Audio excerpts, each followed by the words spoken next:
Hello বন্ধুরা, কে কে আছেন যে ভিন্ডি ভাজা দিয়ে রুটি খান? আমরা খাই এখানে। অবশ্য আমরা বাঙালিদের কাছ থেকেই শিখেছি। আমি আগে কোনো দিন খাইনি, দিল্লি এসে এই জিনিসটা শিখেছি। তো চলুন আজকে ছোট্ট করে আমি দেখিয়ে দিই যে ভিন্ডি ভাজা কি করে করি এখানে। ঠিক আছে, চলুন। কড়াতে তেল দিয়ে দিয়েছি আর শুকনো লঙ্কা দিয়ে দিয়েছি। এতে একটু জিরে দেবো। জিরেটা যেই ভাজা হয়ে যাবে, জাস্ট একটুখানি হিং দেবো। হিংটা দেওয়ার পর ভিন্ডি গোটা দিয়ে দেবো।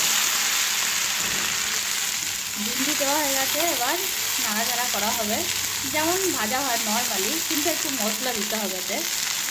এবার দিয়ে দেবো রসুন কুচি আর পেঁয়াজ কুচি আর লঙ্কা। এটা লো ফ্লেমে ভাজতে হবে। দেখুন একটু ভাজা হয়ে গেছে। এবার দিয়ে দেবো ধনে গুঁড়ো, হলুদ গুঁড়ো। হলুদ গুঁড়ো দিয়ে দিয়েছি আর সামান্য একটু লঙ্কা গুঁড়ো। এবার দেবো স্বাদ অনুযায়ী নুন। তারপরে ধিমি আঁচে একে হতে দিতে হবে, ধীরে ধীরে নাড়তে হবে। তাহলেই হয়ে যাবে ভিন্ডি ভাজা। রুটি দিয়ে খায় বাঙালিরা।